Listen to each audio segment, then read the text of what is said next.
Chances are, if you clicked on this video, you have a competition coming up. So in this video, I'm going to go over what to bring, how to practice, and tips for once you're at the competition. The timestamps are on the screen, and we're starting with practicing. When practicing, it's really important that you make your house feel as close to the competition as possible. Make sure you practice with inspection on and with the stack mat or something close. You should have proper starts and stops, so no karate chopping or touching the cube while starting or stopping. You should also have a cube cover before each solve. It doesn't have to be a real cube cover, it could be anything. A cup, a cube box, a bowl, it really doesn't matter. Especially leading up to a comp, you should not be cheating. So type in every solve and count your penalties.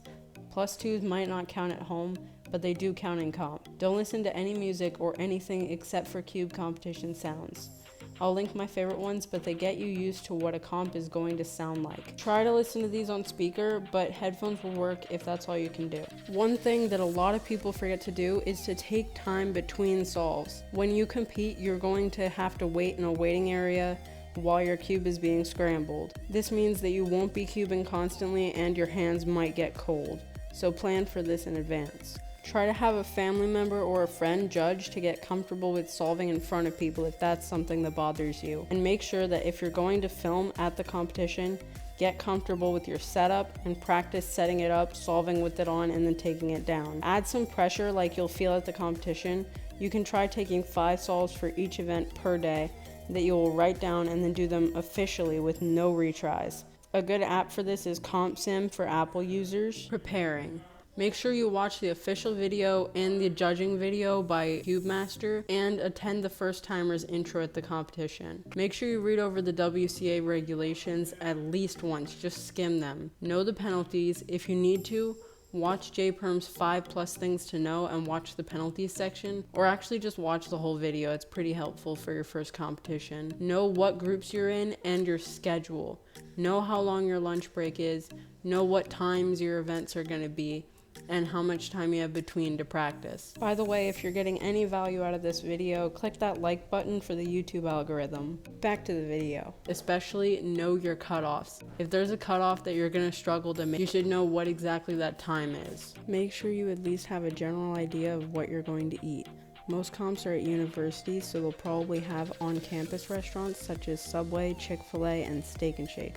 All amazing restaurants, by the way. Or if that's not your thing, you can find restaurants near the venue or pack your own lunch. This is also a big one, especially at colleges. Know where you're parking and if you need to buy a ticket to park there, or if there's parking garages nearby. This is less of a problem at some schools, but an absolute nightmare at others. So know where you're parking. Also try and watch some comp vlogs to just get a feel for how things work. Watch Brody the Cuber's playlist on competition advice, or if you're in a rush, here's the basics of each video. Packing. Bring all of your mains, a timer. You don't need to provide your own, but they're helpful for practicing between events. A mat if you have one, a jacket, it might be cold, hand warmers, loops for faster and slower just in case, a screwdriver also just in case, warm up cubes so your hands don't get cold between solves. Any backpack will do, but if you can afford a cubing bag, that's great. Bring chargers for electronics you have and an extra battery if you have a camera.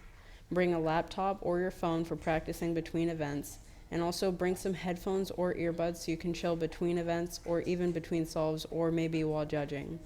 Don't miss your group though. Also, just in case you didn't know, you can't listen to music while competing, so keep that in mind. Bring a camera if you're going to film your solves, and a little bit of cash for lunch or buying cubes off of people if you want to. During the comp, make sure that you're practicing between rounds for your next event so that your hands stay warm, but don't tire yourself out too much, so don't be cubing all day. If you do poorly in a round, try not to think about it too much before your next event, and don't beat yourself up about it. Don't do mental math between solves, and instead talk to other people in the waiting area, warm up, and get ready for your next solve. Talking to people is one of the best parts of comps. Don't be afraid to talk to famous cubers or ask for their autographs or pictures, but try and wait till the end of the comp when they're not busy. If you have any questions, put them in the comments and I'll give you my best answer.